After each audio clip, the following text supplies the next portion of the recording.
नमस्कार दोस्तों, आपका इस वीडियो में स्वागत है और मैं हूं Kritika Sharma. I make videos on different topics of Himachal Pradesh. Comment करके बताइएगा कि आपको कौन सा टॉपिक क्लियर करना है। तो आज की वीडियो में हम जो टॉपिक कवर करने वाले हैं दैट इज़ ड्रग मैनेस, जो कि बहुत बड़ा प्रॉब्लम देखा गया है हिमाचल प्रदेश में, क्योंकि हम एडजॉइनिंग है with the states like Punjab या फिर आपका उत्तराखंड है। तो उड़ता पंजाब के बाद अब जो है हिमाचल की बारी आ चुकी है कि इतना ज़्यादा यहाँ पर ड्रग मैनेस देखा गया है। अब इसके ऊपर बहुत सारे क्वेश्चंस बन सकते हैं जिन्हें हम देखने वाले हैं। क्या कॉजेज़ इसके रहते हैं, क्या गवर्नमेंट कर रही है और क्या गवर्नमेंट कर सकती है। तो इसके ऊपर क्वेश्चंस आ सकते हैं, इसे हम मेंस पर्सपेक्टिव से आज इस वीडियो में कवर करने वाले हैं। तो आगे बढ़ने से पहले अगर आप इन लेक्चर्स के पीडीएफ डाउनलोड करना चाहते हैं तो वो टेलीग्राम चैनल से कर लीजिएगा। उसके अलावा घर बैठे तैयारी कर रहे हैं तो हमारी ऐप को डाउनलोड कर सकते हैं। उसके अलावा जो लोग मेंस की तैयारी कर रहे हैं एलाइड की स्पेशली, जो कि आपका 6 और 7 अगस्त को माना जा रहा है, वो लोग हमारी बूस्टर सीरीज़ चेक कर सकते हैं जहां पर आपको डेली एक क्वेश्चन पेपर दिया जाता है, आंसर्स दिए जाते हैं, उनके राइटिंग टिप्स दिए जाते हैं और मॉक आंसर्स भी दिए जाते हैं। उसके अलावा आप अपने आंसर्स को भी भेज सकते हैं हमारी आईडी पर एंड वो आपको चेक करके मिल जाएंगे वहाँ पर। राइट गाइस, चलिए हमारा टॉपिक शुरू करते हैं। तो करंट सिनेरियो हमें देखना है। तो देखिए, अगर आप किसी बुक में से पढ़ रहे हैं तो उसमें करंट सिनेरियो थोड़ा पुराना रहता है। अभी लेटेस्ट अगर हम देखें तो एक रिपोर्ट आई है 2019 में, तो इसका नाम है magnitude of substance in India 2019। ये किस ने दी है? ये दी है आपकी all India institute of medical sciences ने मिलकर आपके national drug dependence treatment care के साथ में। तो इन दोनों ने मिलकर एक रिपोर्ट दी। ये पहली रिपोर्ट है अपने इस तरह की, अलग तरीके की है थोड़ी। बेसिकली सारे स्टेट्स को इसने देखा है, फिर उन्हें रैंक भी किया है। जैसे हिमाचल है वो आपका 6th हाईएस्ट स्टेट पर आता है, जैसे यूपी आ गया उससे पहले या मिजोरम आ गया इन दी यूज़ ऑफ चरस, गांजा या फिर कोई भी डेरिवेटिव्स हैं कैनबिस के। तो यहाँ पर हम देख सकते हैं। तो देखिए, हमारी हिमाचल की पॉपुलेशन रहती है करीब 7 मिलियन के आसपास। उसमें से 35% आपका यंगस्टर्स हैं, यंग जनरेशन है। टोटल पॉपुलेशन में से करीब 3.2% जो है यहाँ पर चरस और गांजे का यूज़ करती है। तो दीज आर द टाइम्स जब हमें इस पर ध्यान देने की ज़रूरत है। उसके अलावा एक अच्छा आंसर भी लिखने की ज़रूरत है। तो वहाँ पर ये डाटा ज़रूर लिखेगा बिकॉज ये बहुत लेटेस्ट है, बहुत अच्छा है। उसके अलावा ओपियोइड्स का यूज़ हम देखें, उसमें भी हम 1.70% इन quantum of work. Quantum of work को आप ऐसे क्वांटिटी देख सकते हैं कि 1.70% क्वांटिटी का यहाँ पर यूज़ किया जा रहा है ओपियोइड्स का, जबकि नेशनल फिगर जो है दैट इज़ 0.70%। यानी कि हम काफ़ी ज़्यादा आगे चल रहे हैं, डबल पे चल रहे हैं। इसमें भी हमसे पहले कुछ और स्टेट्स आते हैं, पंजाब है, हरियाणा, दिल्ली, दमन एंड दीव आता है। उसके अलावा सेडेटिव्स। तो देखिए, ड्रग अब्यूज़ होता क्या है। बेसिकली हमने एक ड्रग किसी काम के लिए बनाया था, किसी एक पर्पस से बनाया था, क्योंकि किसी को उसकी ज़रूरत थी। अभी now it is being used in a very different manner, किसी और वे के लिए उसे यूज़ किया जा रहा है। तो सेडेटिव्स जो स्पेसिफिकली एक तरीके के लोगों के लिए बनाए जाते हैं, मेंटल हेल्थ पेशेंट्स हैं या जिनको नींद नहीं आती, अब ये सेडेटिव्स हैं, उन्हें जब हम बिना मतलब के यूज़ करना शुरू कर दे वो ड्रग अब्यूज़ हो गया। उसमें भी हम 0.39% यूज़ कर रहे हैं, जबकि नेशनल एवरेज जो है that is 0.20, so which is a alarming rate. उसके अलावा तो देखने में आया है दैट इज़ जो लोग पहले एडिक्ट थे, जब वो छोड़ देते हैं तो वो पेडलर्स बन जाते हैं, यानी कि वो ये सब नशे की जो चीज़ें हैं जैसे चिट्टा है, हेरोइन है, ये सब चीज़ें बेचना शुरू कर देते हैं। तो अब गवर्नमेंट को यहाँ पर अलग अलग तरीके के मेजर्स चाहिए, क्योंकि बहुत अलग अलग तरीके की इसमें चीज़ें हो रही हैं। तो गवर्नमेंट यहाँ पर बहुत कुछ यहाँ पर वो कर सकती है। तो अब हम कॉजेज़ देखने वाले हैं। कॉजेज़ में आगे बढ़ने से पहले मैं कुछ चीज़ें बताना चाहूँगी कि जैसे बहुत ज़्यादा अलार्मिंग रेट पे क्यों है ये इतना हिमाचल में। 2017 में 44 होटल्स बंद कर दिए गए थे कुल्लू में। कोर्ट ने ऑर्डर दिया और उन्हें शट डाउन कर दिया गया। इतना ज़्यादा बड़े लेवल का देखने में मिला है। इस बार का जो पोल इशू था कि किस चीज़ पर हम बेसिकली इलेक्शन लड़े जा रहे थे तो वो भी यही था कि हम ड्रग अब्यूज़ को कम करने वाले हैं। तो इस तरीके की अगर चीज़ें हो रही हैं तो ये एक अलार्मिंग रेट है, नीड ऑफ एन आवर है, लोगों में अवेयरनेस लाने की ज़रूरत है, राइट। तो अब हम कॉजेज़ के लिए बढ़ सकते हैं क्योंकि इसके ऊपर क्वेश्चन आ सकता है कि हिमाचल प्रदेश जो हमारा स्टेट है वहाँ पर क्या कॉजेज़ हैं ड्रग अब्यूज़ के और उन्हें कैसे टैकल किया जा सकता है। कॉजेज़, फर्स्ट आपका रहता है पीयर प्रेशर। तो this is a very normal, अगर आपने स्कूल में भी ध्यान से पढ़ा होगा उसमें भी ये चीज़ें ज़रूर लिखी जाती हैं। पीयर प्रेशर यानी कि एक ऐसी एज पे जब बच्चा होता है, अनकंफर्टेबल होता है चीज़ों से, he wants to fit in. अब फिट इन के चक्कर में वो जो पीयर्स हैं अगर उसको किसी गलत चीज़ में भी लेके जाते हैं, गलत इन्फ्लुएंस भी रहता है, तो वो वहाँ पर करने को तैयार हो जाता है क्योंकि वो उस ग्रुप का पार्ट बनना चाहता है। तो उसे हम पीयर प्रेशर कहते हैं। अब सोसाइटी नेग्लिजेंस आ जाती है। बहुत सारे लोग जो हैं वो मानना ही नहीं चाहते कि उनके फैमिली मेम्बर्स हैं, उनके लव्ड वंस जो हैं वो कहीं ना कहीं आपके ड्रग्स का यूज़ कर रहे हैं या वो गलत आदतों में पड़े हुए हैं। अगर किसी मेंबर की डेथ भी हो जाती है ओवरडोज से तो वो भी नहीं बाहर बताया जाता। क्यों? क्योंकि फैमिली की इमेज है या बहुत तरह की चीज़ें हैं, सोसाइटी में कैसे रहना है। अब ये वाली चीज़ें जो हैं इनसे और बहुत सारे प्रॉब्लम्स होते हैं क्योंकि ये चीज़ें जब सामने ही नहीं आती तो उनके सॉल्यूशंस को निकालना बहुत मुश्किल हो जाता है। मेंटल स्टिग्मा की अगर हम बात करते हैं तो बहुत सारी चीज़ें हैं, stress, anxiety, depression, low confidence, कोई ट्रोमैटिक आपका इंसिडेंट रहा है, इस तरीके की चीज़ें जो हैं, आप एक एस्केप ढूंढते हैं, एस्केप आपको ड्रग्स मिल जाते हैं। जब आप ड्रग्स का इंटेक शुरू कर देते हो यू फील कि वो वाली चीज़ जो है वो ख़त्म हो गई हैं, which is not true and which is an illusion जो आपको ड्रग्स वो देती हैं। सो अब यहाँ पर देखिए कॉम्बिनेशन ऑफ अप्रोचेस यूज़ करने की ज़रूरत है। क्यों? क्योंकि अब ये स्ट्रेस, एंजाइटी, डिप्रेशन है, ये सब चीज़ें हम इन चीज़ों के ऊपर फोकस नहीं रहता है, मेंटल इलनेस के ऊपर इतना ज़्यादा ध्यान नहीं दिया जाता है।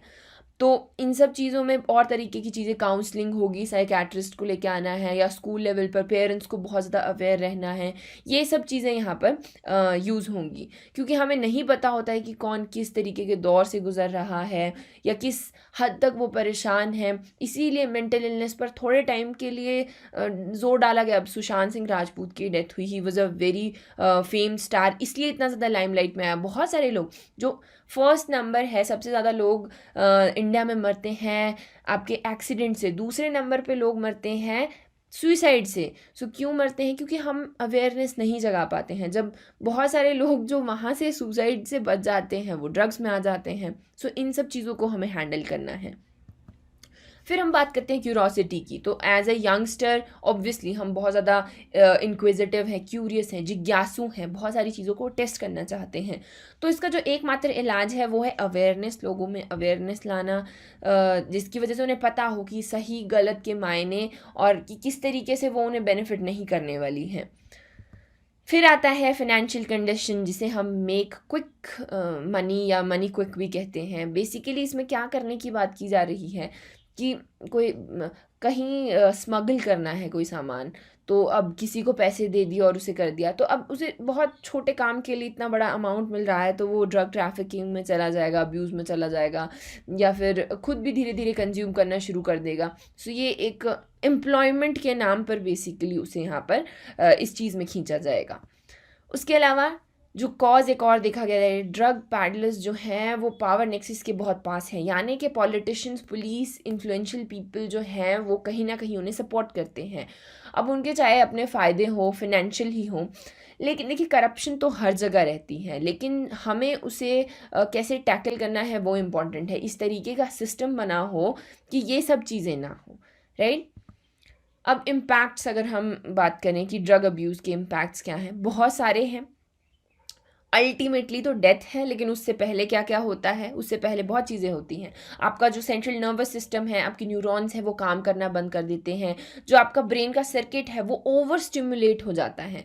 हमारे जो अपने एक नेचुरल केमिकल मैसेंजर्स ब्रेन में चलते हैं, पूरा का पूरा न्यूरॉन का जो स्ट्रक्चर है वो नेचुरल चलने वाली चीज़ें बंद हो जाती हैं क्योंकि उन्हें बाहर से स्टिमुलस लेने की आदत पड़ जाती है। अब जब वो नहीं होगा तो आप रिलैप्स करोगे या फिर बहुत अलग अलग तरीके की प्रॉब्लम्स रहती हैं। Ultimately is death which is not a like नहीं होना चाहिए, स्पेशली इन यंग एज। फिर हम बात करते हैं ड्रग मैनेज के लिए जो स्टेप्स गवर्नमेंट ले रही है, इसके ऊपर भी क्वेश्चन आ सकता है, इसे भी देख लीजिएगा। तो स्टेप्स क्या क्या गवर्नमेंट ले रही है। फर्स्ट इज़ हम फोकस करते हैं, जो गवर्नमेंट है वो फोकस करती है कि कल्टीवेशन ही ना हो प्लांट्स की, जो जैसे कैनबीज हैं आपके, वो कल्टीवेट ही ना किए जाएं। इसके लिए कैनबीज या ओपियम इरेडिकेशन कैंपेन भी गवर्नमेंट ने चलाया था। अगर आप हिमाचल में रहते हैं तो आपको पता होगा कि पुलिस वाले आते थे, या तो वो जैसे बहुत सारे प्लांट्स लगे उन्हें आग लगा देंगे या डंडे से उन्हें तोड़ देंगे। सो इस तरीके की चीज़ें, जहाँ पे बहुत ज़्यादा प्लांट्स होते हैं उनके लिए शस्त्र सीमा बल को भी वहाँ पर डिप्लॉय किया गया था, तो कि उसे जड़ से ही मिटा देना है। आगे उसको कुछ रिफाइनमेंट वगैरह होती है, फिर वो आगे बनता है, तो जो पहले है उसका प्लांट ही ना बचे, आगे तो जाने की बात ही नहीं रहेगी। फिर हम बात करते हैं अवेयरनेस कैंपेन की। तो बहुत तरीके के अवेयरनेस कैंपेन यहाँ पर कंडक्ट किए जाते हैं। स्टेट पुलिस छोटे मैराथन रखती है या वर्कशॉप्स रखती है मासेस को सेंसिटाइज करने के लिए कि ये प्रॉब्लम्स हैं, हमें इन्हें कैसे टैकल करना है, चाहे वो पेरेंट्स लेवल पे हो चाहे वो स्टूडेंट लेवल पे हो। अब जैसे 26 जून को हमने international day for drug abuse भी मनाया है। उसका जो आपका एक विजन था या फिर उसका जो मेन लाइन थी, that was better knowledge for better care. इसका मतलब क्या होता है कि वही अवेयरनेस की हम बात कर रहे हैं, राइट। सो अब यहाँ पर गवर्नमेंट पैसा लगाने की बात आ जाती है, वहाँ पे भी नहीं रुकती है, बहुत सारा पैसा भी लगाया जाता है। स्पेशल टास्क फोर्सेस बनाए जाते हैं, state narcotic crime control units भी हैं, आपके शिमला में हैं या कांगड़ा कुल्लू में भी हैं, क्योंकि यहाँ पर ड्रग माफिया थोड़े ज़्यादा रहते हैं। इसके अलावा बहुत सारी और भी प्रॉब्लम्स हो जाती हैं। अब देखिए, जब इतना ज़्यादा आपका ड्रग अब्यूज़ रहेगा तो ऑब्वियस सी बात है क्राइम भी बढ़ेगा, राइट। तो साइबर क्राइम्स की तरफ और तरीके की चीज़ें भी बढ़ती हैं, जो सोसाइटी है वो डिस्टेबलाइज हो जाती हैं। इसी के लिए हम यहाँ पर डी एडिक्शन सेंटर्स भी खोले हैं, हमने 46 अभी खोले हुए हैं। उसके अलावा हम इंटीग्रेशन रिहैबिलिटेशन सेंटर्स भी यहाँ पर चलाते हैं फॉर द एडिक्ट्स। तो हमारे पास ये 4 हैं, इनमें से सिर्फ एक है जो शिमला में है और उसे हमारी गवर्नमेंट चलाती। हमने बहुत सारे डी एडिक्शन प्रोग्राम्स यहाँ पर चलाए हुए हैं जो राष्ट्रीय किशोर स्वास्थ्य कार्यक्रम के अंडर यहाँ पर चलते हैं। तो इसमें ये आपका एक नेशनल लेवल पे स्कीम चल रही है, इसमें बहुत सारी चीज़ें आती हैं, तो इसमें ही हमने इसके अंडर प्रोग्राम ही चला कर रखा है। तो देखिए, इसमें बहुत सारी चीज़ें जो है कमी भी है, जो हमें देखनी है कि हमें कैसे ठीक करनी है। उसके अलावा जो नेशनल लेवल पे चल रहे आपके प्रोग्राम्स हैं, जैसे राष्ट्रीय किशोर स्वास्थ्य कार्यक्रम हैं, उनके अंडर भी हमने डी एडिक्शन प्रोग्राम्स यहाँ पर शुरू किए हैं। तो देखने वाली चीज़ ये है कि हमारे पास बहुत सारी चीज़ें हैं, लेकिन हम उन्हें क्यों इम्प्लीमेंट नहीं कर पा रहे या यूज़ नहीं कर पा रहे, ड्रग अब्यूज़ क्यों कम नहीं हो रहा है। यहाँ पर हमें एजुकेशन डिपार्टमेंट है उसके साथ भी थोड़ा मैनेज करना पड़ेगा, कम्युनिकेट करना पड़ेगा, जिसकी वजह से हम स्टूडेंट्स को सेंसिटाइज करें, काउंसलिंग सेशंस रखे जाएं एजुकेशनल इंस्टीट्यूशंस में भी। उसके अलावा ये बहुत अच्छा पॉइंट है गाइज, इसको ज़रूर लिखिएगा, हेम्प कल्टीवेशन। तो देखिए, एक यहाँ पर कंपोनेंट रहता है आपका, जिसकी वजह से साइकोसोमैटिक आपको फीलिंग आती है, ठीक है। तो अब 2 टाइप के प्लांट हैं, एक हेम्प है, एक नॉर्मल कैनबीज है। अब हेम्प कल्टीवेशन में वो आपका सब्सटेंस जो है वो नहीं रहता है, कैनिबिनोल उसे कहते हैं, tetra something cannabinol, so that is not important, वो यहाँ पर कम रहता है, जिसकी वजह से ये आपका ड्रग अब्यूज़ के लिए यूज़ नहीं हो सकता। ये सिर्फ इंडस्ट्रियल यूज़ के लिए यहाँ पर इसे यूज़ किया जा सकता है। उत्तराखंड ने ऑलरेडी इसे लीगलाइज करके रखा है, हिमाचल ने अभी नहीं किया है। तो हमें यही देखना है कि अगर ये हो पाए, विच इज़ वेरी गुड, क्योंकि ड्रग माफियाज इसे यूज़ करेंगे नहीं, क्योंकि इसमें वो साइकोसोमैटिक एक्टिव सब्सटेंस जो है वो नहीं होता है, और इंडस्ट्रीज़ के लिए ये बहुत बेनिफिशियल रहेगा। So this is a very good point, do right it. फिर बात आती है, अभी हमने जनवरी 2020 में ही रिसेंटली नशा निवारण बोर्ड बनाया है। तो इसमें भी हम कम्युनिकेशन की ही बात करते हैं कि जैसे बहुत डिफरेंट डिपार्टमेंट्स हैं, वो अच्छे से एक ही प्लेटफॉर्म पर आकर काम कर सकते हैं अगेंस्ट दी ड्रग मेनेस जो आपके स्टेट में चल रहा है। हमने स्टेट पॉलिसी भी बनाई है for the rehabilitation of drug addicts, कि उन्हें कोई प्रॉब्लम ना हो, वो वापस से सोसाइटी का पार्ट बन जाए। सजेशन लिखने के लिए आते हैं, अब आपको लिखने के लिए आता है कितना कुछ है, लेकिन आगे क्या करना हमें चाहिए। तो फर्स्ट इज़ कि हमारे पास इक्विपमेंट्स नहीं है, हमारे पास सिर्फ 4 IRCA हैं जबकि ज़्यादा होने चाहिए। एक में सिर्फ 15 पेशेंट्स रह सकते हैं। अब इतनी सारी पॉपुलेशन जब ड्रग अब्यूज़ में फंसी हुई है, तो अगर उन्हें रिहैबिलिटेट करना है उसके लिए हमें इंफ्रास्ट्रक्चर भी चाहिए। उसके अलावा उसमें से सिर्फ एक जो है शिमला में है, वो गवर्नमेंट रन करती है। उसके अलावा सारे अदर जो हैं वो प्राइवेटली ओन्ड हैं या प्राइवेटली रन किए जा रहे हैं। तो देखिए, प्राइवेट में मेन फोकस जो है आपका प्रॉफिट पर रहता है। वो इतने ज़्यादा ध्यान देते नहीं हैं। वो नहीं समझते हैं कि यहाँ पर रेगुलर नर्सेज, वार्ड बॉयज़ या फिर साइकेट्रिस्ट होने चाहिए, जो कि नीड है वहाँ की। हमें लिखना है वहाँ पर that we don't want commercialisation in this whole process. Why? क्योंकि जब ऐसा होगा तो वो दे मेक श्योर कि जो ड्रग अब्यूज़र है वो रिलैप्स करे। वो एक ऐसे वक्त पर छोड़ेंगे जब उन्हें पता है कि वो वापस रिलैप्स करेगा और वापस ट्रीटमेंट के लिए आएगा, उनके पास वापस पैसा जो है वहाँ पर आएगा। सो यहाँ पर कमर्शियलाइज इसे नहीं करना चाहिए। बेसिकली हमें प्राइवेट को कम ही रखना चाहिए। थोड़ा सा स्टेट का इंटरफेरेंस यहाँ पर ज़रूर रहना चाहिए। अल्टीमेटली अगर आपको कुछ लिखना है तो the interdisciplinary and departmental approach चाहिए। क्योंकि देखिए, फॉरेस्ट, क्योंकि इसमें प्लांट्स लगते हैं, ये वाले कैनबीज जो हैं आपके, उसके बाद एजुकेशन अवेयरनेस देनी है, या नारकोटिक्स है, तो ये सारे के सारे डिपार्टमेंट आपस में काम करते रहें, अप्रोच रहें, इनकी कम्युनिकेशन बना रहे, तभी हम इस प्रॉब्लम को यहाँ पर टैकल कर सकते हैं। So guys, that is it. तो इसमें drugs, say no to drugs, क्योंकि we are the future of the country. हमें तो देखना है, अगर हम ही इन चीज़ों में फंस जाएंगे तो क्या तो देश का होगा, क्या हम आगे लेके जाएंगे। इसीलिए we have to make Himachal drug free and keep studying, पढ़ते रहिएगा and all the very best.